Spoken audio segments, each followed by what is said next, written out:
और मैं दमोह से आए हुए सभी हमारे कांग्रेस जन और सभी दमोह की आम जनता से कहूंगा कि उनका हार्दिक अभिनंदन, ताली बजाकर उनका हार्दिक अभिनंदन करें।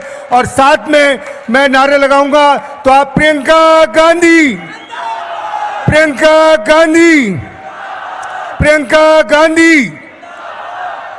मैं माननीय प्रियंका गांधी जी से निवेदन करूंगा कि सबसे पहले वो हमारे आज वाल्मीकि जयंती है, उनके वाल्मीकि जी के चित्र के ऊपर पुष्पांजलि पुष्पांजलि करें। हमारे बीच में मध्य प्रदेश कांग्रेस कमेटी के अध्यक्ष और भावी मुख्यमंत्री कमलनाथ जी का भी हम हार्दिक अभिनंदन करते हैं। और साथ में मैं सबसे पहले मैं हमारे जो दमोह के विधायक हैं अजय टंडन जी से अनुरोध करूंगा कि वो स्मृति चिन्ह देकर माननीय अखिल भारतीय कांग्रेस कमेटी की महामंत्री श्रीमती प्रियंका गांधी जी का स्वागत करें।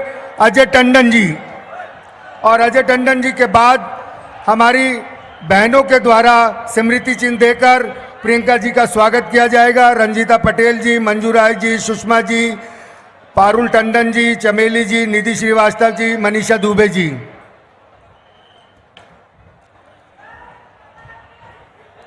और हमारे दलित समाज के और हमारे माइनॉरिटी विभाग के और हमारे माइनॉरिटी के नेता हमारे रफीक खान जी, जिशन पठान जी और अजय जाटव जी भी माननीय श्रीमती प्रियंका गांधी जी का स्वागत करेंगे। और मेरा अनुरोध है कि स्वागत करने के बाद सब अलग अलग हट जाएंगे तो ज़्यादा अच्छा रहेगा और लोगों को भी मौका मिलेगा।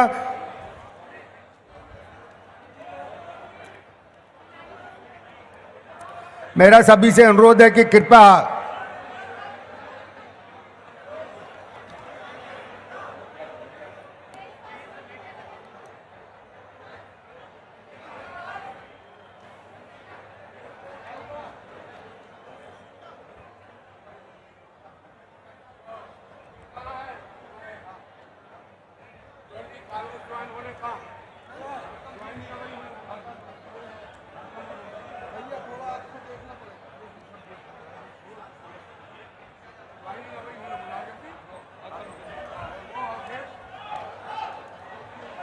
मेरा सभी से अनुरोध है, जो हमारी नेता प्रियंका जी के जो सामने हमारे मीडिया वाले भाई आप आवाज़ दे रहे हैं, कृपया उनका भी ध्यान रखें।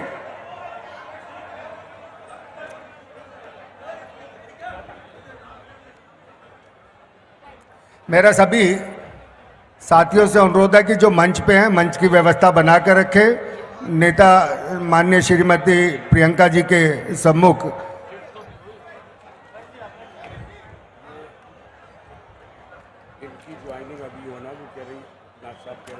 जिला लोधी क्षत्रिय समाज के आज हमारे बीच में गोंडवाना गणतंत्र पार्टी के पूर्व राष्ट्रीय अध्यक्ष नीतिकर एंड पंडित महेश प्रसाद जी ने भी आज कांग्रेस की सदस्यता ली है। हम आज कांग्रेस परिवार में उनका बहुत बहुत स्वागत करते हैं, अभिनंदन करते हैं। धन्यवाद। हमारे बीच में जिला अध्यक्ष रहे लोधी क्षत्रिय समाज के युवा मोर्चा, किसान मोर्चा। हमारे बीच में हाकम सिंह लोधी जी जो आज कांग्रेस ज्वाइन कर रहे हैं, वो पहले दमोह ग्रामीण मंडल अध्यक्ष भी रहे और साथ में जिला भाजपा के उपाध्यक्ष रहे, साथ में जिला अध्यक्ष लोधी क्षत्रिय समाज के भी जिला अध्यक्ष हैं। उनका भी हम बहुत बहुत कांग्रेस के परिवार में हार्दिक स्वागत करते हैं।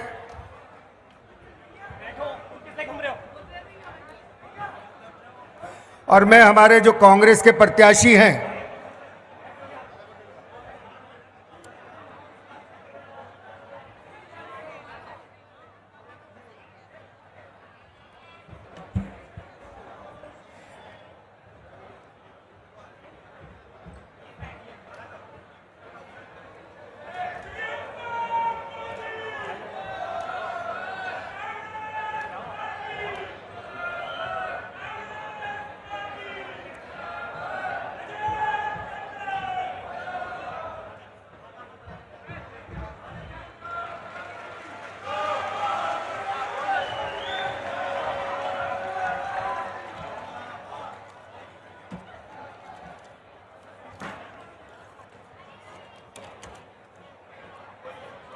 मैं हमारे जो प्रत्याशी से स्वागत करा तो हमारे प्रदीप खटीक जी जो हमारे हटा विधानसभा से उम्मीदवार हैं, माननीय श्रीमती प्रियंका गांधी जी जो हमारी नेता हैं, उनका स्वागत करेंगे। प्रदीप खटीक जी जो हटा से विधानसभा के उम्मीदवार हैं, उनके साथ विजेंद्र लोधी जी जो हमारे पथरिया से उम्मीदवार हैं, प्रताप सिंह लोधी जी जो जवेरा से उम्मीदवार हैं, विक्रम सिंह लोधी जी नाती राजा जो हमारे राजनगर छतरपुर जिले से विधानसभा के उम्मीदवार हैं, श्रीमती ज्योति पटेल जो रहली से विधानसभा की उम्मीदवार हैं, और हमारे लोकसभा दमोह के प्रभारी भाई कमलकांत शर्मा जी से अनुरोध करूंगा कि माननीय अखिल भारतीय कांग्रेस कमेटी की महासचिव और हमारी नेता प्रियंका जी का स्वागत करें।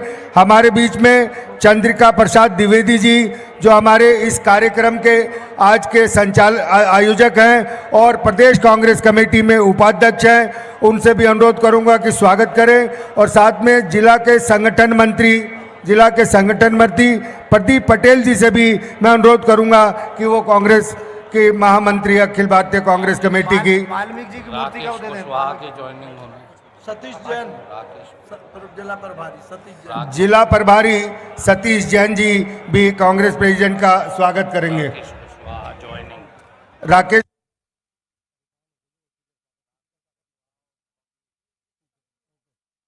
मैं अभी सभी से अनुरोध करूंगा कि कृपया स्वागत की यहाँ पर जो बेला है वो समाप्त की जाती है और आप कार्यक्रम का विधिवत सुचारू रूप से संचालन करने के लिए मैं जिला कांग्रेस कमेटी के अध्यक्ष भाई रतन चंद जैन जी से अनुरोध करूंगा कि यहाँ पे आके हमारी नेता, जन जन की नेता, हिंदुस्तान की नेता, अखिल भारतीय कांग्रेस कमेटी की महामंत्री सम्मानित श्रीमती प्रियंका गांधी जी के स्वागत में अपने दो शब्द कहें। श्री रतन चंद जैन जी जो जिला कांग्रेस कमेटी दमोह के अध्यक्ष हैं, मैं उनसे अनुरोध करता हूं। आम सभा में आज उपस्थित मंच पर विराजमान हमारे मार्गदर्शक और मध्य प्रदेश कांग्रेस कमेटी के अध्यक्ष और भावी मुख्यमंत्री सम्मानित श्री कमलनाथ जी, मंच पर विराजमान और अखिल भारतीय कांग्रेस कमेटी की राष्ट्रीय महासचिव सम्मानित श्रीमती प्रियंका गांधी जी, मंच पर विराजमान पूर्व केंद्रीय मंत्री और मध्य प्रदेश कांग्रेस के पूर्व अध्यक्ष सम्मानित श्री हमारे बड़े भाई और हमारे मार्गदर्शक सुरेश पचौरी जी, मंच पर विराजमान हमारे चारों विधानसभा के प्रभारी, दमोह विधानसभा से अजय टंडन जी बड़े भाई, पथरिया विधानसभा से राव ब्रजेंद्र सिंह जी, जवेरा से प्रत्याशी हमारे छोटे भाई प्रताप सिंह जी और हटा से प्रत्याशी छोटे भाई प्रदीप खटीक जी, और मंच पर विराजमान रहली विधानसभा की हमारी बहन ज्योति पटेल जी, हमारे सम्मानी मंच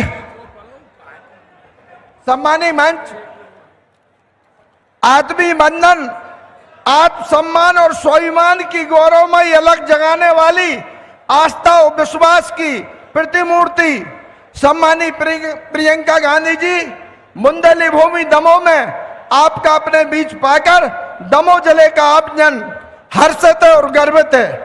हे मानवीय गरिमा के उन्नायक बेचारों, संघर्ष और विषमताओं से भरे वर्तमान परिवेश में अपने आमजनों की जीवन शैली और तकलीफों को अपना समझा है और उसे महसूस करते हुए सुलझाने तथा कम करने की जद्दोजहद सदैव अपने मस्तक में जारी रखी है। राजनीतिक जीवन के प्रारंभ काल से सामान्य जीवन जीने वाले लोगों के बीच जाकर आमजनों का लगातार मान बढ़ा रही हैं। आपकी कार्यशैली और सिद्धांतों के प्रति दृढ़ता को हम सभी सादर नमन करते हैं। दमोह नगर में आपका शुभ आगमन हुआ, नया बिहान लेकर आया है। आज का दिन हम सभी के लिए एक उत्सव का दिन है। हम सभी जिलेवासी अति उत्साहित और हर्षित हैं। ईश्वर आपको अभूत कर्मशील ऊर्जा दे और आपके नेतृत्व में प्रदेश में कांग्रेस की सरकार बने। पुनः आपका वंदन, अभिनंदन।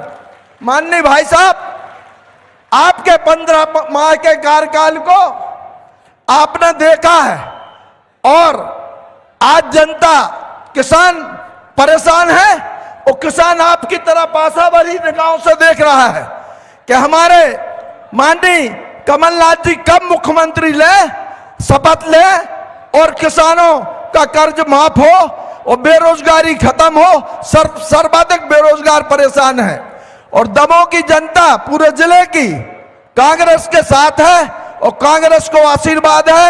आगामी 17 नवंबर को चारों विधानसभा में कांग्रेस को अपना आशीर्वाद देके चारों विधानसभा को जितवाएगी और माननीय भाई साहब कमलनाथ जी को मुख्यमंत्री बनवाएगी, ऐसी मैं आशा करता हूं।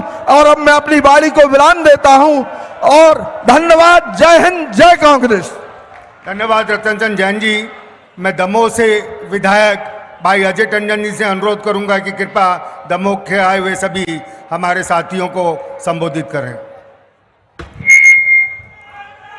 पहले एक बार हमारे साथ नारा लगाइए, सोनिया गांधी, प्रियंका गांधी, राहुल गांधी, जय जय कमलनाथ।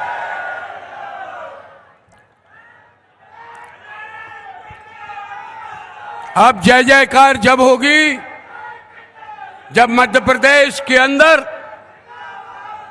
कमलनाथ जी के नेतृत्व में कांग्रेस का परचम लहराएगा। सभा मंच पर विराजमान हमारी नेता परम सम्माननीय प्रियंका गांधी जी, मंच पर विराजमान हमारे नेता और मध्य प्रदेश में खुशहाली का प्रण लेकर चल रहे आप सबके लिए, आप सबके नेता, हमारे नेता परम सम्माननीय कमलनाथ जी, मंच पर विराजमान परम सम्माननीय सुरेश पचौरी जी, मंच पर विराजमान हमारे तीनों उम्मीदवार परम सम्माननीय प्रदीप खटीक जी, भाई ब्रजैन और भाई हमारे प्रताप सिंह जी, और मंच पर विराजमान सभी हमारे साथीगण, कांग्रेस के मुखियागण, एआईसीसी से आए पधारे हुए सभी जन और मंच के सामने बैठी हुई हमारी प्राणों से भी प्यारी प्यारी जनता जो कि आज यहाँ पर आई है। परम सम्माननीय प्रियंका जी, मुझे पता है कि मुझे 2 या 3 मिनट का समय भर नाथ साहब ने दिया है, मैं उतने में ही अपनी बात को पूरी करूंगा। अनुशासन की परिधि में रहकर यह वह दमोह जिला है जहां पर इंदिरा जी आई थी, यह वह दमोह जिला है जहां पर राहुल भैया आए थे, राहुल गांधी जी आई थे। आज शरद पूर्णिमा का दिन है, आज वाल्मीकि जी की जयंती है। आप इस अवसर पर दमोह में आई हैं। इतने कठिन और इतने परिश्रम के बाद आपके दमोह आगमन पर मैं दमोह की चारों विधानसभा क्षेत्र की जनता की ओर से आपका स्वागत और अभिनंदन करता हूं। यह वह परिवार है, आपके सामने जो परिवार की मुखिया बैठी हैं प्रियंका जी, जिस परिवार ने देश की एकता की खातिर, अखंडता की खातिर प्राणों की कुर्बानियां दी हैं। इंदिरा जी का आपको पता है, आपके पिताजी राजीव गांधी जी का आपको पता है। जब उनका नाम लेता हूं तो मुझे याद आता है, मेरे युवा साथियों, अगर युवाओं पर किसी ने विश्वास किया था तो वह हमारे नेता राजीव गांधी ने किया था। आपको याद होगा जब 21 साल का मतदाता, 21 साल का युवक केवल वोट का अधिकारी बनता था, तब राजीव गांधी जी जब देश के प्रधानमंत्री थे उन्होंने यह अधिकार दिया था कि 18 साल का युवा देश का मतदाता बनेगा, वह अपने मन की सरकार चुनेगा। 21 साल की उम्र को घटाकर 18 साल की उम्र करने वाले राजू जी के साथ क्या हुआ, मानव बम उड़ा दिए गए, ये सब आप जानते हैं। मेरे युवा साथियों, मेरे बालकों, मेरी बच्चियां और मेरे सभी लोग स्नेहीजन, आज मेरे युवा साथियों, राजीव गांधी जी के कर्ज को उतारने का समय आ गया। उन्होंने आप पर भरोसा किया है। ये हाथ में मोबाइल है, कंप्यूटर है, ये कौन लाया था? ये राजीव गांधी जी लाए थे। कमलनाथ जी के नेतृत्व में मध्य प्रदेश के अंदर सरकार बनी और मैंडेट आम जनता ने, गरीबों ने, सबने कमलनाथ जी को दिया, लेकिन बड़े बड़े लोग बिक गए, राजा महाराजा बिक गए, लेकिन गरीब नहीं बिका। उन्होंने अपने, और वो राजा महाराजा बिके जो हमेशा अंग्रेजों के साथ मिले रहे। उन्होंने अपनी, हमारी कांग्रेस की सरकार के साथ पीठ में छुरा भोंका है। उन सब से अपन को निर्णय करना है। मैं अपनी बात करूं, कमलनाथ जी के नेतृत्व में मध्य प्रदेश में जो उन्होंने इसी मंच से घोषणा की थी, नाथ साहब ये वही जगह है, आप हमारे उपचुनाव में आए थे, ये वही मंच है जब आपने घोषणा की थी, और उसके पहले घोषणा की थी जब 2018 में आपकी सरकार बनी थी कि हम वृद्धाओं की पेंशन 300 रुपये से बढ़ाकर 1000 रुपया करेंगे। आपने 300 रुपये से बढ़ाकर 600 रुपया पेंशन की, और किसानों का कर्जा माफ, 2 लाख रुपए का कर्जा माफ।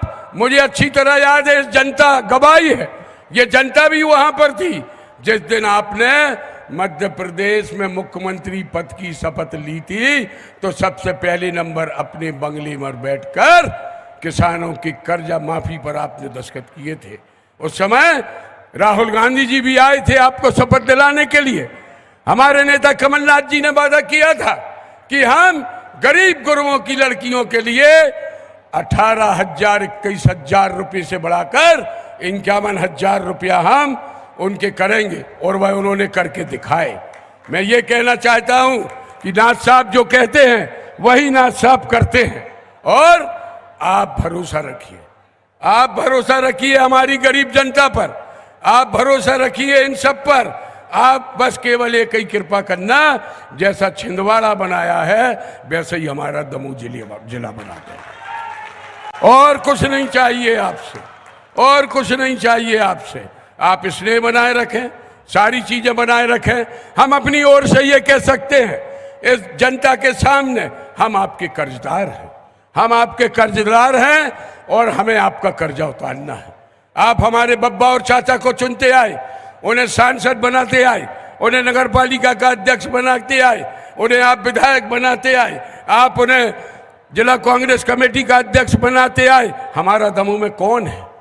अगर संख्या गिनी जाए तो 20 और 21 से ज्यादा हमारी संख्या नहीं है। हमारे साथ आप लोग हैं, हमारा आत्मविश्वास आप हैं, हमारा आत्मविश्वास, हमारा बल आप है। जिस प्रकार 2008 अभी उपचुनाव में जो उपचुनाव हुआ, कोरोना जैसी महामारी थी, आप सबने मिलकर हमें विधायक बनाया। आपका ईमानदार विधायक आपके बीच में है। मैंने जो वादे किए थे उनको पूरा करने का मैंने पूरा प्रयास किया है। दमोह के साथ सौतेला व्यवहार होता था, दमोह के साथ सौतेला व्यवहार ये होता था कि हम कांग्रेस के विधायक हैं, हम कांग्रेस के विधायक थे, चाहे वो गौण खनिज का पैसा हो, चाहे कोई और राशि हो, रोड बनाने वाली राशि हो, नहीं दी जाती थी। ये सौतेला व्यवहार भाजपा की सरकार ने केवल मेरे साथ नहीं किया, उन आम मतदाताओं के साथ में, उन आम दमोह के लोगों के साथ में उन्होंने सौतेला व्यवहार किया है, जिन्होंने मुझे वोट दी थी, जिन्होंने मुझे विधायक बनाया था। मैं आपसे अभी हम आपसे फिर मिलेंगे, बहुत सी हमारी सभाएं होंगी, बहुत सारी चीजें होंगी, अपनी रोज सभाएं चलेंगी। आज समय कम है, दिल की बात हम सब आप करेंगे। ये परिवार एक हमारा परिवार ऐसा परिवार है, इतनी राजनीति होने के बाद में भी मैं भाजपा के लोगों को खुली चुनौती देता हूं, इस बात की चुनौती देता हूं कि मेरे परिवार के ऊपर, मेरे ऊपर अगर सुई की नोक के बराबर भी भ्रष्टाचार का आरोप सिद्ध कर दे तो मैं चुनाव मैदान से हट जाऊंगा। मैं सार्वजनिक जीवन से संन्यास ले लूंगा, मैं सार्वजनिक जीवन से संन्यास ले लूंगा, लेकिन इन गरीब जनता का, अपने लोगों का साथ नहीं छोड़ूंगा। मैं किसी मंदिर मस्जिद की चौखट पर बैठकर भीख मांग लूंगा, लेकिन तुम्हारे साथ बेईमानी नहीं करूंगा। विश्वास रखिए, आप चिंता मत करिए, आने दीजिए समय, आने दीजिए समय। हो गई है पीर परवस्सी, अब पिघलनी चाहिए और हिमालय से नई गंगा निकलनी चाहिए। आखिरी में अपनी बात को विराम देते हुए, ये प्यार, ये सत्कार, ये सर झुका लिया हमने, हंसते हुए चेहरों को दिल में बसा लिया हमने। बहुत बहुत धन्यवाद, आप सब यहाँ पधारे। और मैं जो हमारे लोधी समाज के अध्यक्ष हैं उनको मैं धन्यवाद देना चाहता हूँ। प्रियंका जी की ओर से, कमलनाथ जी की ओर से, पचौरी जी की ओर से, मंच पे बैठे हुए सभी लोगों की ओर से आपने बढ़िया निर्णय लिया है। और हाकम सिंह जी ने आज कांग्रेस की सदस्यता ज्वाइन की है। बहुत बहुत धन्यवाद, बहुत बहुत आभार। इसी प्रकार का प्यार और स्नेह बनाए रखें। धन्यवाद टंडन जी।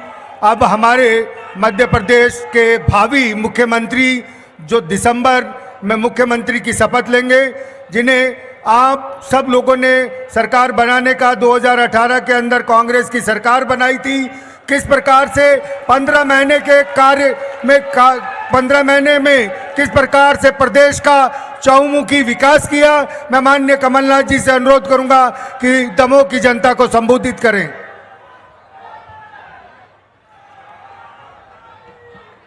सम्माननीय प्रियंका गांधी जी, सुरेश पचौरी जी, अजय टंडन जी, प्रताप सिंह जी, ब्रिजेंद्र सिंह जी, प्रदीप खटीक जी, हमारे विधायक नाती राजा जी, ज्योति पटेल जी, हमारे अध्यक्ष रतन चंद जैन जी, इसको थोड़ा तेज करें भाई, माइक वाले इसको थोड़ा तेज करें। जिला पंचायत प्रेसिडेंट रंजीता पटेल जी, नगर प्रेसिडेंट मंजू भाई मित्तल जी, कमलकांत शर्मा जी, मनु मिश्रा जी, संजीव सक्सेना जी, सभी यहाँ आदरणीय बुजुर्गों, भाइयों, बहनों और उत्साहित नौजवानों, बुंदेलखंड वीरों की भूमि है। सबसे पहले मैं बुंदेलखंड की पावन भूमि को प्रणाम करता हूं। जागेश्वर नाथ की पावन भूमि पर आकर मुझे खुशी है, उन्हें प्रणाम करता हूं। रानी दुर्गावती को मैं प्रणाम करता हूं। शरद पूर्णिमा की मैं आप सबको बहुत बहुत शुभकामनाएं देता हूं और इस मंच से पूरे बुंदेलखंड की जनता जनार्दन को मैं प्रणाम करता हूं।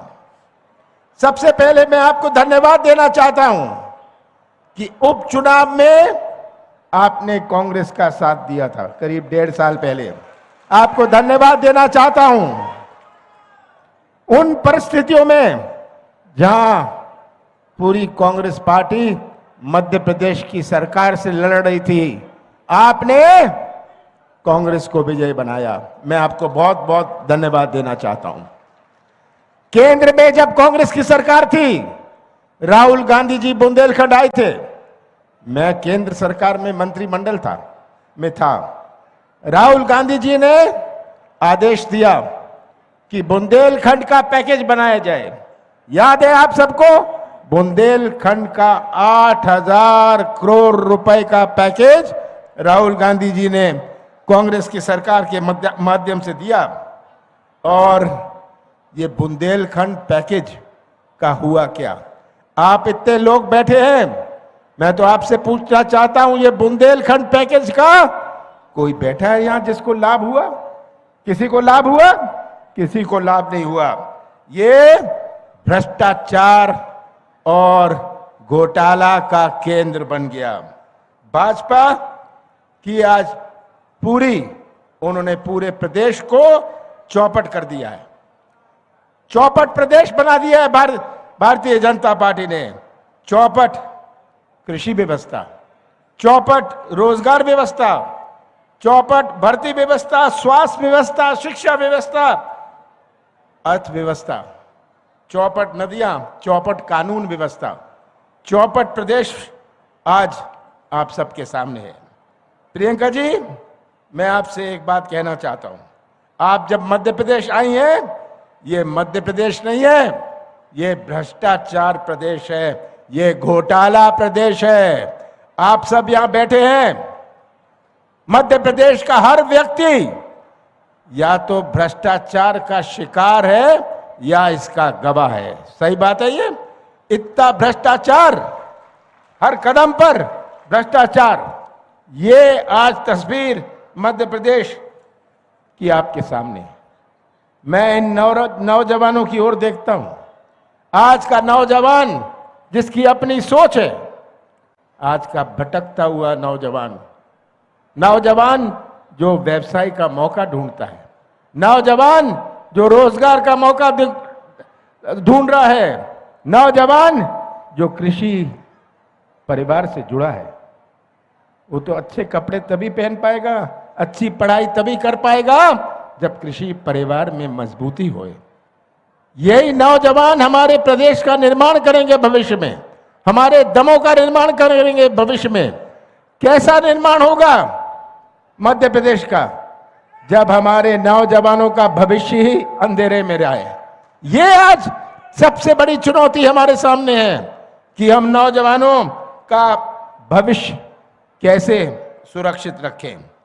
मैं तो कहता हूं हमें बेरोजगारी दूर करनी है, पर सबसे पहले भारतीय जनता पार्टी के नेताओं को बेरोजगार बनाना है। उनके नेताओं को आप बेरोजगार बनाएंगे तो हम बेरोजगारी दूर करने के रास्ते में चलेंगे। 17 तारीख को चुनाव है। हर चुनाव के अपने मायने होते हैं। जनपद का चुनाव होता है, जिला परिषद, नगर निकाय के चुनाव होते हैं। हर चुनाव का अपना मायने है। 17 तारीख को जो चुनाव है, ये केवल एक उम्मीदवार का चुनाव नहीं है। 17 तारीख जो चुनाव है, ये केवल एक पार्टी का नहीं है। 17 तारीख जो चुनाव है, ये मध्य प्रदेश का भविष्य का चुनाव है। याद रखिएगा ये बात। मध्य प्रदेश कौन सी पटरी पर चलेगा? मध्य प्रदेश कौन सी पटरी पर चलेगा? ये आप सबके सामने है। शिवराज सिंह जी 18 साल से भारतीय जनता पार्टी की सरकार रही है। प्रदेश की तस्वीर आप सबके सामने है। हर वर्ग परेशान है, भटकता हुआ नौजवान, दुखी किसान, छोटा व्यापारी।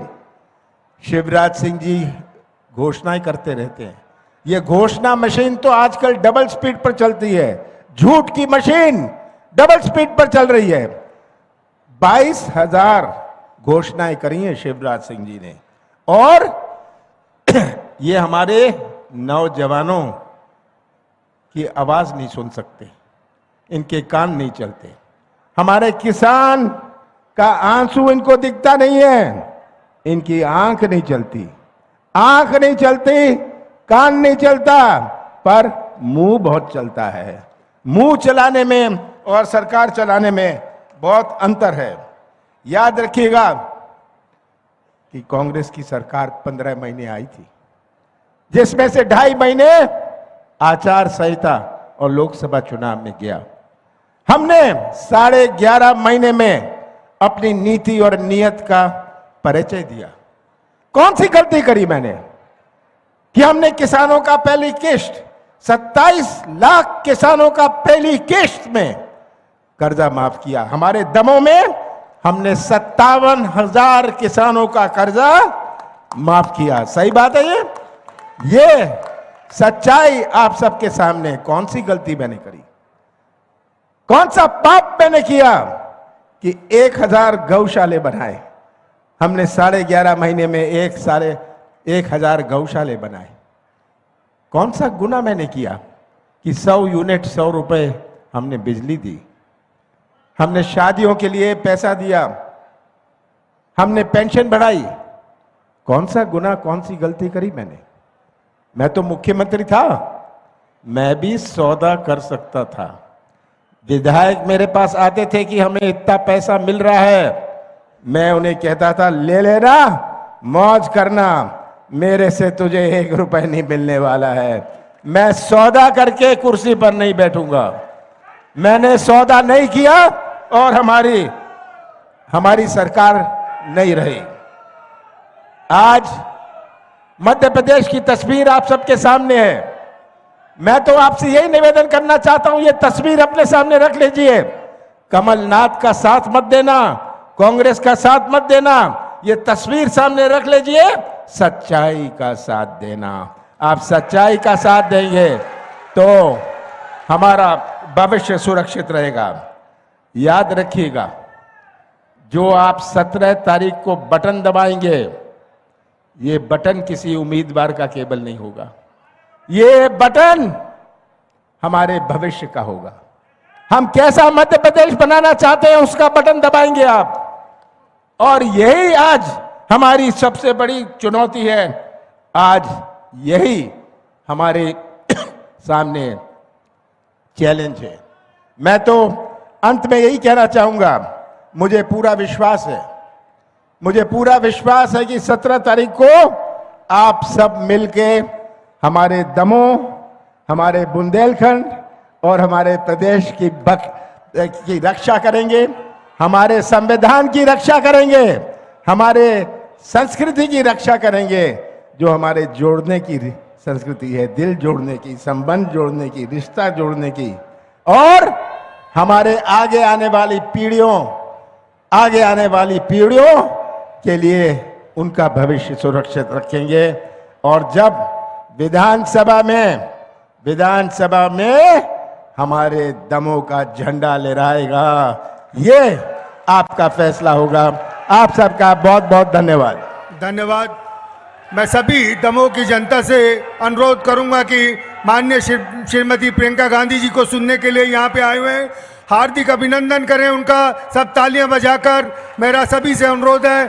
और मैं अखिल भारतीय कांग्रेस कमेटी की महामंत्री माननीय श्रीमती प्रियंका गांधी जी से अनुरोध करूंगा कि दमोह की जनता को संबोधित करें। बहनों और भाइयों, काफी समय से आप इंतजार कर रहे हैं। सबसे पहले आप सबको इसके लिए बहुत बहुत धन्यवाद और इस सभा में आपका स्वागत। श्री कमलनाथ जी, श्री सीपी मित्तल जी, श्री सुरेश पचौरी जी, श्री रतन चंद्र जैन जी, श्री अजय टंडन जी, श्री प्रदीप खटीक जी, श्री ब्रिजेंद्र लोधी जी, श्री प्रताप सिंह लोधी जी, श्री विक्रम सिंह जी, श्रीमती ज्योति पटेल जी, आप सबका और सभी नेताओं का, सभी पार्टी के पदाधिकारियों का इस सभा में बहुत बहुत स्वागत। सबसे पहले मेरे साथ कहिए, भगवान जागेश्वर नाथ जी की, नौलेश्वर महादेव जी की। और आज वाल्मीकि जी की जयंती है, उनको भी बहुत बहुत नमन। ये महारानी दुर्गावती जी की धरती है। राजा नल और रानी दमयंती की कहानी भी यहीं पे, इसी धरती की एक कहानी है, विश्व प्रसिद्ध है। यहाँ से बहुत वीरों ने 1857 से लेकर आज़ादी की लड़ाई तक, देश की आज़ादी तक, इस देश के लिए बलिदान दिए, इस देश के लिए लड़े। आप सब जानते नहीं होंगे, लेकिन मैं पिछले 3-4 सालों से मैंने यूपी में काम किया और बुंदेलखंड के कुछ इलाके जो यूपी में हैं, उनका मैंने काफ़ी दौरा किया है और काफ़ी मैं लोगों से मिली हूँ, मैंने बातचीत की है। जैसे कमलनाथ जी ने कहा, एक समय में कांग्रेस ने एक बड़ा पैकेज दिया था बुंदेलखंड के लिए। आज परिस्थितियां कुछ अलग हैं, चुनाव का समय है। आपको आदत होगी कि जो भी नेता आता है, जिस पार्टी का होता है, उस पार्टी के बारे में बात करता है और दूसरी पार्टी की आलोचना करता है। तो कभी कभी मुझे लगता है कि जो वो कह रहे हैं, जो हम कह रहे हैं, हम कहते हैं कि वो भ्रष्ट है, वो कहते हैं हम भ्रष्ट हैं, हम कहते हैं उन्होंने कुछ नहीं कहा, वो करा, वो कहते कि हमने कुछ नहीं करा। और इस तू मैं के बीच आपको ये निर्णय लेना होता है कि आप किसका समर्थन करेंगे। और ये तू मैं कभी कभी दोनों तरफ से एक ही जैसे लगने लगती है। तो मैं थोड़ा सा हट के आज आपसे कुछ बातें करना चाहती हूँ। मैं आपसे पूछना चाहती हूँ, आवाज नहीं आ रही, उधर जाऊं, उस तरफ आ रही है, देखिए अब आ रही है, अब आई, आ गई। तो इधर से बोलूं उधर से बोलूं? चेक करिए, चेक करिए, यहीं से बोलूं? अब आ रही है? थोड़ा जोर से बोलूंगी। तो मैं कह रही थी, मैं कुछ हट के कुछ बातें करना चाहती हूं। मैं आज ये सवाल उठाना चाहती हूं कि आप जनता हैं इस देश के, प्रदेश के, आपकी क्या उम्मीद है राजनीतिक दल से, नेताओं से, सरकार से? देखिए, एक जमाना था जब बड़े बड़े महापुरुष थे, जब हमारी उम्मीदें भी जो उनसे थी बहुत ऊंची थी। एक सादगी का जीवन, सभ्यता, एक दूसरे की विचारधारा के खिलाफ भी हो तो एक दूसरे से जब मिलते तो हम ये उम्मीद रखते थे कि आदर पूर्वक बात करेंगे, एक दूसरे के प्रति अच्छा व्यवहार रहेगा। हम ये उम्मीद रखते थे कि हमारा नेता, उसका जीवन थोड़ा सादगी का जीवन होगा, देश सेवा में, प्रदेश की सेवा में, और करुणा भरा उसका जीवन होगा, उसका चरित्र होगा। लेकिन जैसे जैसे समय आगे बढ़ता चला गया तो हमारी उम्मीदें घटती चली गई। और आज जब मैं जनता से पूछती हूं कि आपकी क्या उम्मीद है सरकार से, नेता से, तो लगभग एक ही जवाब आता है कि देखिए, हमारा जीवन मुश्किल का जीवन है, मुश्किलों से भरा हुआ है, संघर्ष से भरा हुआ है। तो हम जो न्यूनतम हमारी उम्मीद है अपने नेताओं से, अपनी जो राजनीतिक दल हैं, सरकारों से, कि इस संघर्ष के जीवन में हमारी थोड़ी बहुत सहायता हो जाए, हमें आगे बढ़ाएं। ये जो सड़कें हैं, पानी है, बिजली है, ये बन जाए, हमें बिजली मिल जाए, महंगाई से थोड़ी राहत मिल जाए, रोजगार मिल जाए, हमारा भविष्य बन जाए। बाकी आप सब रात दिन मेहनत करते हैं, कोई खेती में करता है, कोई रोजगार करता है। यहाँ से पलायन बहुत है, लोग दूर दूर जाते हैं रोजगार ढूंढने के लिए। जो दूर जाते हैं अपने परिवारों को छोड़ के जाते हैं, दिन रात काम करते हैं, पैसे भेजते हैं घर। किस लिए? ताकि आपका भविष्य मजबूत बने। और आपकी उम्मीद यही रहती है कि जो भी सरकार आए, इस भविष्य को मजबूत बनाने में, आपके जीवन के निर्माण में वो आपके साथ भागीदार हो और आपकी मदद करे। लेकिन परिस्थितियां कुछ अजीब सी बन गई हैं। हम रोजगार की बातें करते हैं, यहाँ पलायन बहुत है। अब पलायन कब होता है? पलायन तब होता है जब अपने इलाके में, अपने जिले में, अपने प्रदेश में कम रोजगार मिलता है। तभी इंसान सोचता है कि भाई यहाँ मेरा कुछ बन नहीं रहा है, मैं शहर में जाके कुछ काम करता हूँ, हो सकता है कि कुछ बन जाए। तो पलायन किस लिए हो रहा है? क्योंकि रोजगार आपको मिल नहीं रहे। और रोजगार क्यों नहीं मिल रहे हैं? आपने कभी सोचा है कि 45 सालों में सबसे ज्यादा बेरोजगारी आज है हमारे देश में। यहाँ मध्य प्रदेश की जो सरकार है, पिछले 3 सालों में इन्होंने 21 रोजगार दिए हैं। 21 रोजगार। अगर इतनी बेहाल स्थिति नहीं होती तो हास्य स्थिति होती कि एक सरकार जिसके पास सत्ता है, जो 18 सालों से सत्ता में है, वो मात्र 3 सालों में मात्र 21 रोजगार दे रही है। आप पुलिस वाले हैं, आप ध्यान से मेरी बातों को सुन रहे हैं।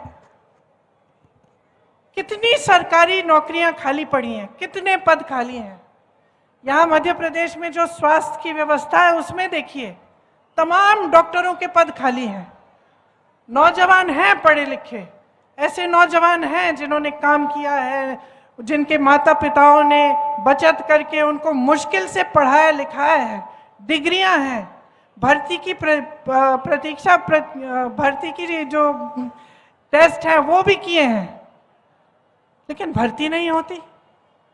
यूपी में मैं तो ऐसे लोगों से मिली हूं जिन्होंने 6 बार एग्जाम दिया क्योंकि घोटाले हो रहे हैं उसमें। तो एक तरफ से भर्ती भी नहीं होती, पद खाली हैं, उनको भरा नहीं जाता। जो रोजगार बनाने के माध्यम थे उनके बारे में आप थोड़ा सा सोचिए।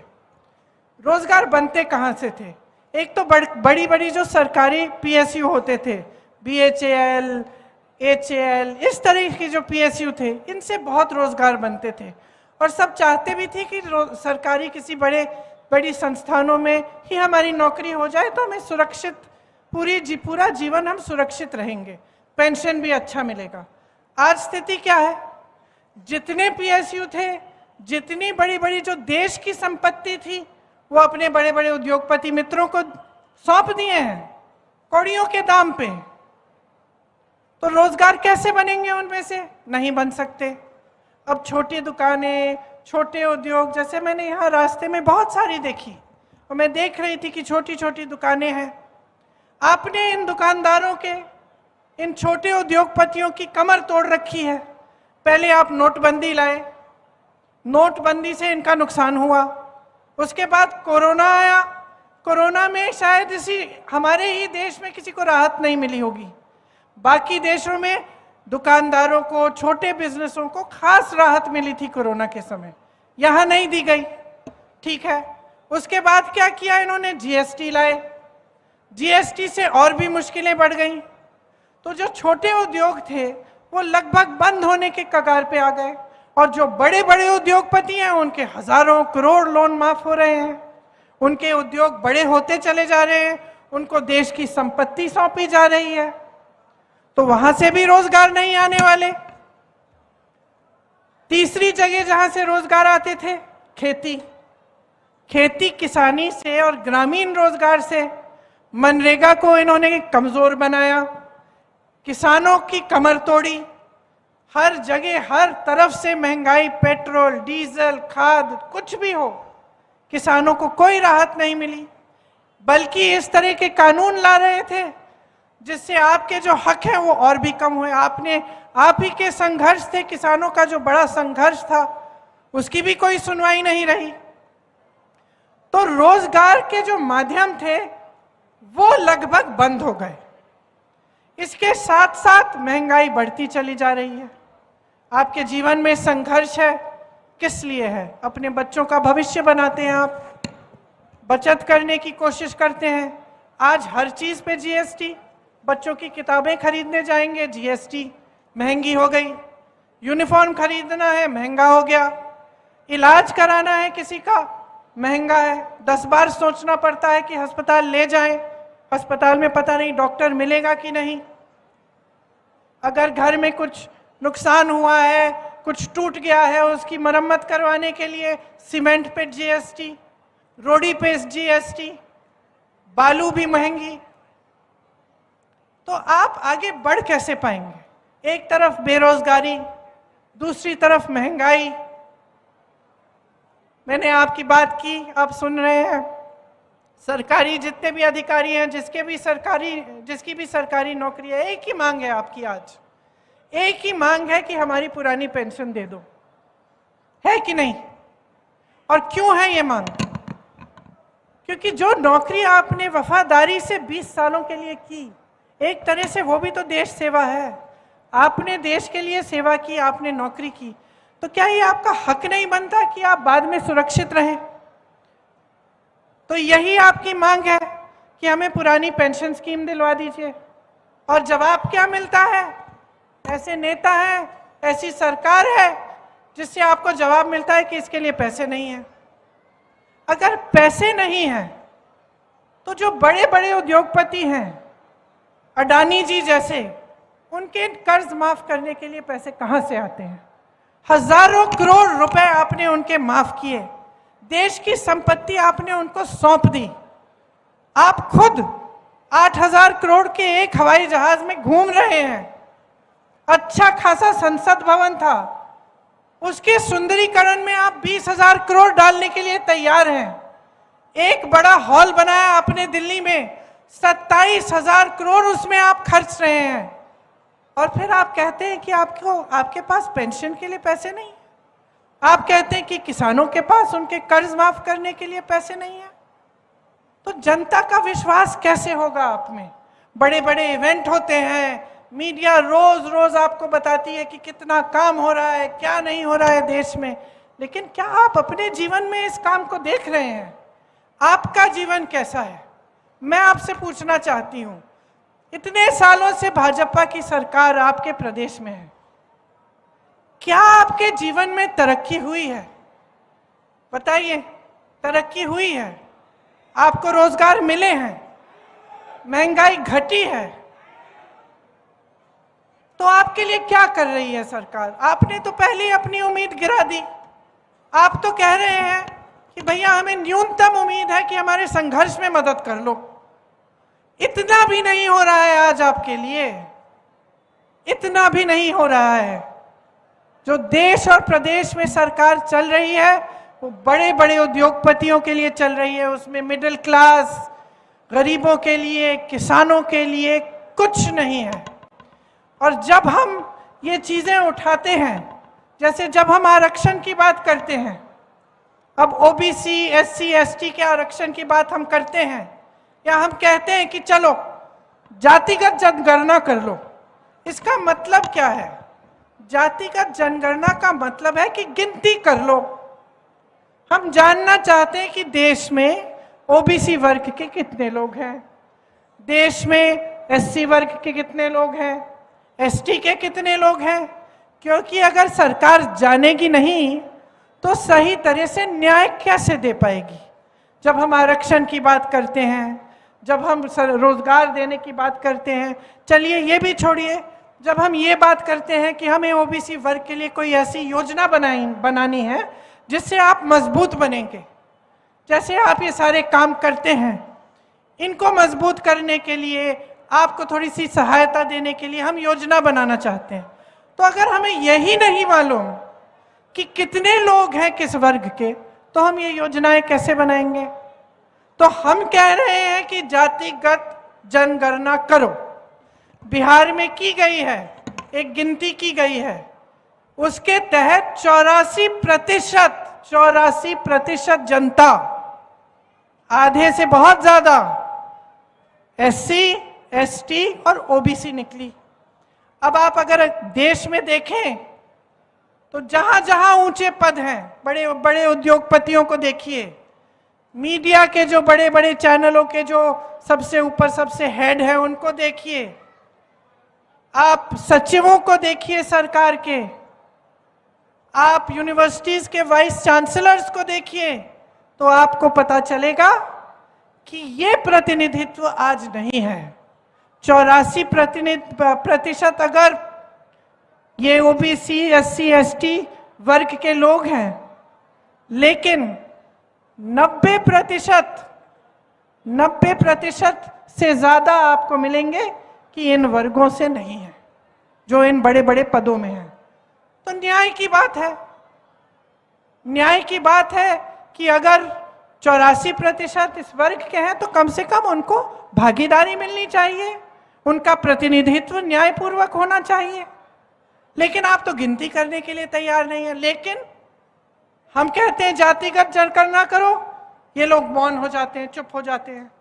लेकिन बड़े बड़े इवेंट करते हैं कि हम ओबीसी को बढ़ाना चाहते हैं आगे, हम ये करेंगे वो करेंगे, बड़ी बड़ी घोषणाएं करते हैं। जब हम कहते हैं गिनो भाई कितने हैं, गिनना नहीं चाहते। महिलाओं को देखिए, महिलाओं को आरक्षण कांग्रेस पार्टी ने दिए 33%, इसलिए गांव गांव में आज महिलाओं का प्रतिनिधित्व है। बहनें बैठी हैं, सबसे ज्यादा बोझ उठाती हैं समाज का। आप काम करती हो, नौकरियां भी करती हो, खेती भी करती हो, घर आकर पूरा घर संभालती हो, अपने परिवारों की परवरिश करती हो, सबसे ज्यादा बोझ आपके कंधों पर है। लेकिन आपको पहचानने वाला कोई नहीं है। आपको प्रतिनिधित्व दिया गया राजनीति में ताकि आप सक्षम बन सकें। आपके लिए तरह तरह के कार्यक्रम और योजनाएं बनाई गई। ये लोग कहते हैं हमने महिलाओं को 33% आरक्षण दे दिया, खूब बड़ा सारी मीडिया ने बताया कि आरक्षण दे दिया, बिल पास हो गई, मोदी जी के बारे में क्या क्या अच्छी बातें की। पता चला ये आरक्षण 10 सालों के लिए लागू ही नहीं होगा। तो सच्चाई कुछ है और इवेंटबाजी कुछ और है। जो आप होर्डिंग्स में देख रहे हैं, जो आप मीडिया में देख रहे हैं, टीवी पे देख रहे हैं, ये आपको बताया जा रहा है कि एक बहुत सुनहरा दौर आ गया है हमारे देश में। तो ये सुनहरा दौर आपके घरों में क्यों नहीं है? ये सुनहरा दौर जो इस देश में फैला हुआ है आपके घरों तक क्यों नहीं पहुंचा? आपके दरवाजों तक क्यों नहीं पहुंचा? आप क्यों जूझ रहे हैं? आप क्यों परेशान हैं? आप क्यों गरीब के गरीब रहे हैं? यहां आज भी पानी की किल्लत क्यों है? यहां से लोग पलायन क्यों कर रहे हैं?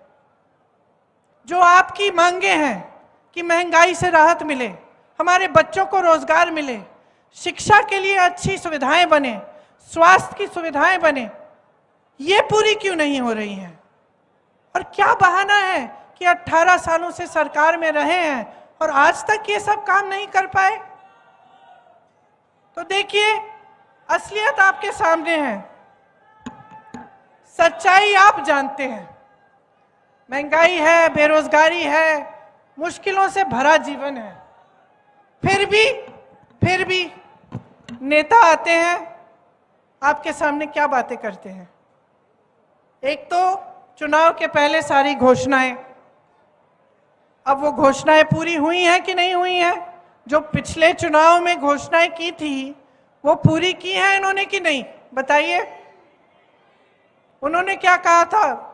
इससे पहले वाले चुनाव में शायद बोला था कि लाखों रोजगार देंगे, फिर 2018 में बोला 10 लाख रोजगार देंगे। पिछले 3 सालों में 21 रोजगार दिए हैं। तो छोड़ दीजिए कौन सी पार्टी के हैं, मैं इसलिए आलोचना नहीं करूंगी क्योंकि भाजपा के हैं। ठीक है, भाजपा के हैं। अरे भाई, जवाब दे तो बनाइए इनको। कौन बनाएगा इनको जवाब दे? आपने एक ऐसा सिलसिला शुरू करवा दिया इस देश में जिसका नुकसान आप भुगत रहे हैं और आपको इसके बारे में एहसास नहीं हो रहा है।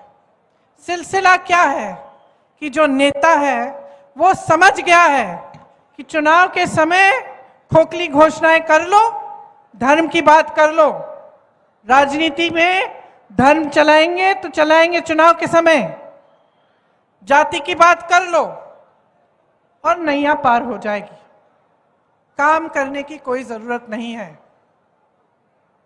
अभी मैं छत्तीसगढ़ गई थी, मैंने छत्तीसगढ़ के मुख्यमंत्री जी से पूछा आपका चुनाव कैसा चल रहा है?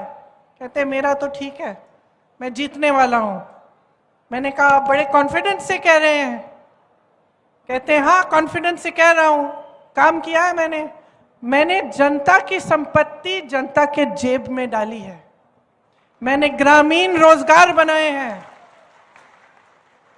उन्होंने कहा ग्रामीण रोजगार बढ़ाए हैं।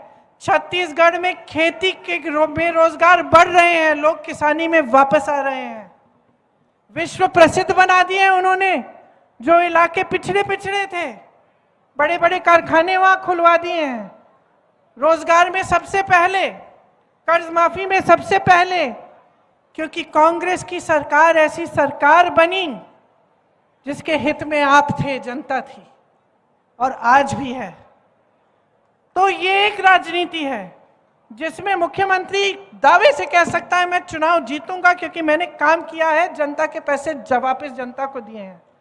और एक राजनीति ये है जो शर्मिंदा होकर आपके सामने आती है, काम की बात नहीं कर सकते। काम की बात नहीं कर सकते इसीलिए धर्म की बात करते हैं, क्योंकि सोचते हैं कि धर्म की बात उठाएंगे, आपके जज्बात उनके साथ जुड़ जाएंगे और वोट मिल जाएगा।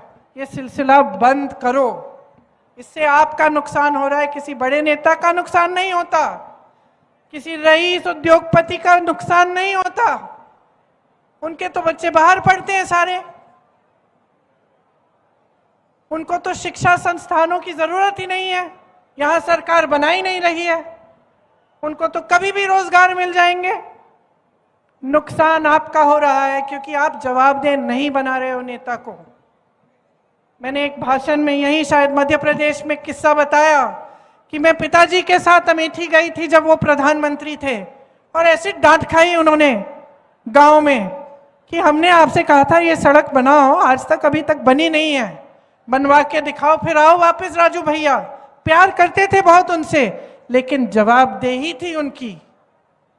जनता जागरूक थी, जनता कहती थी हमारा काम करो, नहीं तो प्यार देंगे, वोट नहीं देंगे हम। समझे आप? और आज इसका विपरीत सिलसिला चल रहा है। आज ये नौबत आ गई है कि कांग्रेस की सरकारें प्रदेशों में महंगाई राहत कैंप लगवा रही हैं, क्योंकि केंद्र की सरकार ने इतनी महंगाई बढ़ा दी है। तो जब तक आप जागरूक नहीं बनेंगे और आप सवाल नहीं उठाएंगे और नेता को यह एहसास नहीं होगा कि अगर आपका काम नहीं कर रहा है, वो फिर से मंच पे नहीं लाओगे उसको, आप अपना वोट नहीं दोगे, तो कैसे बदलेगा ये देश? तो ठीक है, फिर पलायन करते रहिए। बीमार पड़ेंगे तो प्राइवेट में इलाज कराइए किसी से लोन लेके, रोजगार आपको मिलेंगे नहीं। तो अगर आप अपनी परिस्थिति को ऐसा ही चाहते हैं तो ठीक है, इस राजनीति को चलने दीजिए। चल जाएगी, लंबे दौर तक चल जाएगी, क्योंकि अगर आप अपने जज्बात और धर्म को राजनीति से जोड़ के रखेंगे तब तो ये चलती चली जाएगी। मैं तो ऐसे घरों में गई हूँ गांव में कि मैंने पूछा कि दीदी बिजली नहीं है, पानी नहीं है, टूटी में से कुछ निकल नहीं रहा है, आप मुझे कह रही हो कि बच्चों को खाने का नहीं है, फिर भी आप कह रही हो कि वोट आपका धर्म के आधार पर डलेगा।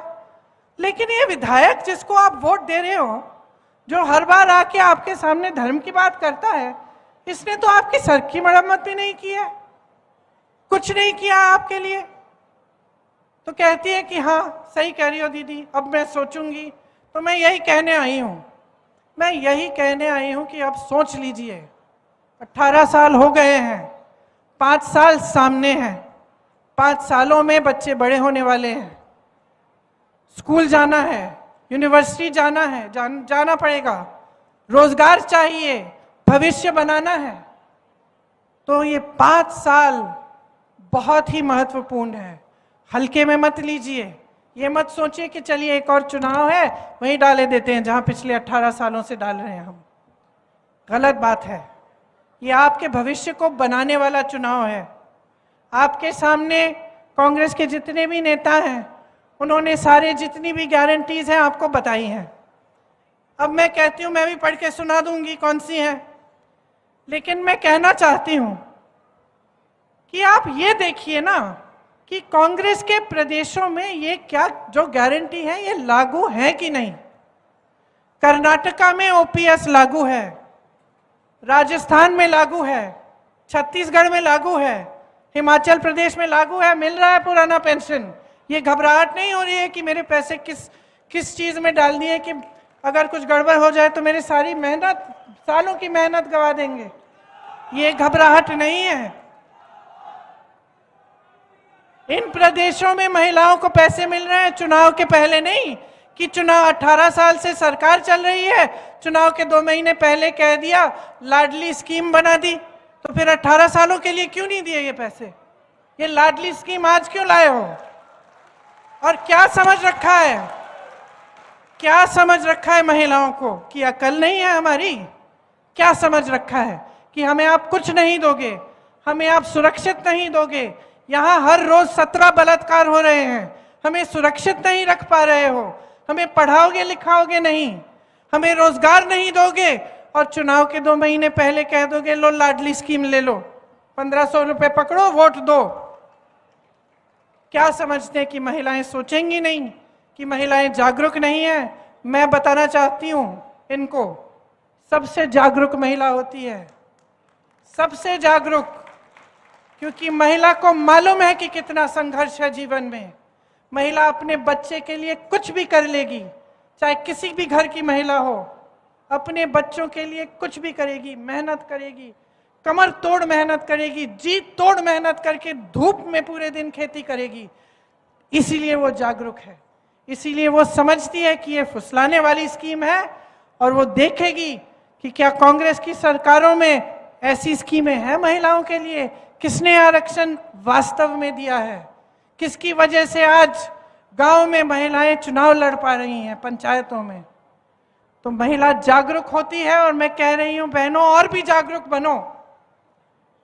स्कीम्स ठीक है, सारी सुन लो, देख लो, लेकिन वोट जो है ना अपने भविष्य, अपने बच्चों के भविष्य के लिए डालो। और इसमें आपका कर्तव्य बनता है कि सोच समझकर अपना विवेक का इस्तेमाल करो। देखो क्या क्या है ये गारंटी, कहाँ कहाँ ये लागू हो रही हैं। अब एक लिस्ट है, मैं आपको बता देती हूँ क्या क्या है। धान का समर्थन मूल्य आपको 2500 रुपए कह रही है कांग्रेस पार्टी देगी। ठीक है, हमने कह दिया, हम मन से चलेगा और हमने किया नहीं। आपकी क्या गारंटी है कि हम करेंगे? छत्तीसगढ़ में देखो, छत्तीसगढ़ में 2400 रुपए आज मिल रहे हैं धान के लिए। तो देखो क्या हो रहा है, फिर कहो हाँ ठीक है ये सही बात कर रहे हैं, तभी वोट दो अपना। मेरी बातों पे मत चलो। किसान के कर्ज की माफी की बात हम कर रहे हैं। किसान कर्ज माफ किए कमलनाथ जी ने, जब 15 महीनों के लिए इनकी सरकार थी तो किए। तो आपको मालूम है कि चलो इन्होंने करके दिखाया, ये फिर से करेंगे। 100 यूनिट बिजली माफ, 200 यूनिट बिजली बिल हाफ, बिजली बिल माफ की थी इन्होंने। तो जब आप देख रहे हैं कर्नाटका में भी हो रही है, तो जब आप देखें कि हाँ इन्होंने करके दिखाया है, इनके प्रदेशों में है, तभी कहिए ठीक है हम इनकी बात मान के वोट देते हैं इनको। तो मैं जागरूकता सिर्फ भाजपा के लिए नहीं मांग रही हूं, मैं आपकी जागरूकता हमारे लिए भी मांग रही हूं। मैं कह रही हूं कि आप जागरूक बनो, हमसे भी सवाल उठाओ, और अगर ये गारंटी पूरी नहीं होगी तो दोबारा वोट मत दो। तो देखिए सब कुछ आपके हाथों में है। गैस के सिलेंडर हमने कहा है 500 रुपए में दिलवाएंगे, अब देखिए ये 1200 रुपए में दिलवा रहे थे, चुनाव आने लगा झट से कम कर दिया। पहले क्यों नहीं किया? पहले कम क्यों नहीं किया? कितने घोटाले, इनसे 220 घोटाले गिनना भी बंद कर दिया मैंने। पहले तो शुरू में मध्य प्रदेश आती थी, गिनती थी, शिक्षा घोटाला, भर्ती घोटाला, सड़कों पे घोटाला, पता नहीं व्यापम घोटाला गिनती थी। अब कहते भैया मुझे ये लिस्ट ही नहीं पढ़नी।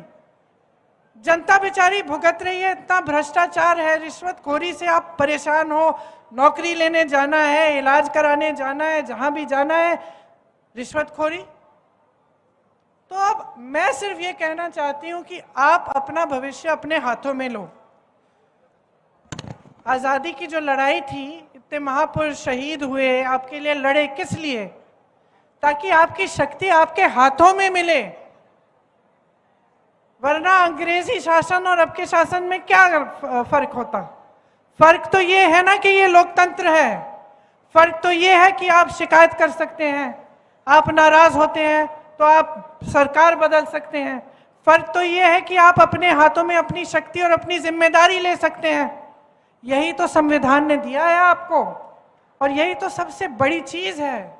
पूरे विश्व ने देखा कि कैसा आंदोलन चला हमारा, और आज आप आंखें मूंद के उस स्वतंत्रता को आप गवा देंगे क्या?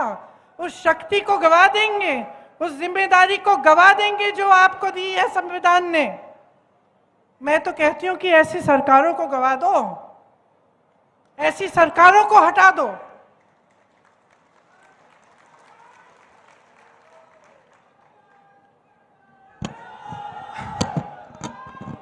आप अपने भविष्य के लिए नहीं लड़ेंगे तो कोई नहीं लड़ पाएगा आपके लिए। आज हम चीखते हैं, चिल्लाते हैं, जहां जहां जाते हैं हर मंच पर हम कहते हैं कि जागरूक बनो, जागरूक बनो।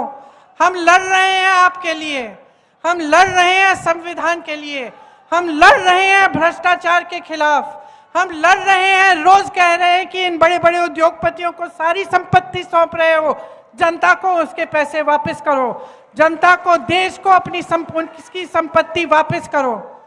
लेकिन जब तक आप नहीं जागेंगे, जब तक आप लड़ना नहीं सीखेंगे, जब तक आप सवाल नहीं उठाना सीखेंगे, तब तक कुछ नहीं बदल पाएगा बहनों और भाइयों। तो मेरी बातें ध्यान से सुन रहे हो, सोचो इनके बारे में। घर जाओगे, दुकान चलाते हो तो सोचो क्या मुश्किलें बढ़ी कि कम हुई। खेती में जाते हो, सोचो मुश्किलें बढ़ी कि कम हुई। रोजगार ढूंढने निकलते हो तो सोचो पहले ग्रामीण रोजगार मिलता था, पहले रोजगार के मौके थे कि नहीं, पीएसयू होता तो आपको नौकरी मिलती कि नहीं। और सोचो और अपने विवेक पर, अपने अनुभव के आधार पर अपना वोट डालो। अपने देश को, अपने प्रदेश को, अपने भविष्य को, अपनी आने वाली पीढ़ी को आप बचाओ। यही मैं मांगने आई हूं आपसे, वोट नहीं मांगूंगी। मैं जानती हूं कि जब आप जागरूक बनेंगे, जब आप ये सवाल उठाना शुरू करेंगे, जब आप सोच समझ के अपना वोट डालेंगे, तो इस चुनाव में एक ही जगह आपका वोट जाएगा और वो कांग्रेस पार्टी के पास जाएगा। इसीलिए अब मैं और भी गारंटी पढ़ के सुना सकती हूं, लेकिन आप देख लीजिएगा, सब बताते रहते हैं। आप सोच समझ के अपना वोट डालिए और जो गारंटी है जो हम दे रहे हैं उनके बारे में ठीक तरह से समझिए। यहाँ से पलायन बंद करवाइए, रोजगार के मौके यहीं पे आपको मिलने चाहिए। अपने बुंदेलखंड को मजबूत बनाइए। जिस तरह के पैकेज आपको कांग्रेस की सरकार ने दी थी, और इस तरह के पैकेज फिर से आए आपके प्रदेश में और आपके इलाके में, आपको मजबूत करें। तो बहुत बहुत धन्यवाद। ध्यान से मेरी बातें सुनिए, याद रखना, भूलोगे तो नहीं। बहनों बताओ, याद रखोगे? ये जो स्कीमें हैं ठीक है, लेकिन वोट आपका अपने भविष्य पे डालो, अपनी मजबूती, अपनी शक्ति पे। अब एक बार मेरे साथ जोर से बोलो, जय हिंद, जय हिंद, जय हिंद। धन्यवाद। धन्यवाद मैडम। आज दमोह की आम जनता ने कांग्रेस के चारों उम्मीदवार को जिताने का मन बना लिया है, और मैं माननीय कमलनाथ जी की परमिशन से मैं अनुरोध करूंगा कि जो हमारे विधानसभा के प्रत्याशी हैं, माननीय सबसे अनुरोध करूंगा कि एक मैडम से अनुरोध करूंगा कि 6 के 6 जो प्रत्याशी हैं उनके साथ एक फोटोग्राफ हो जाए आपका।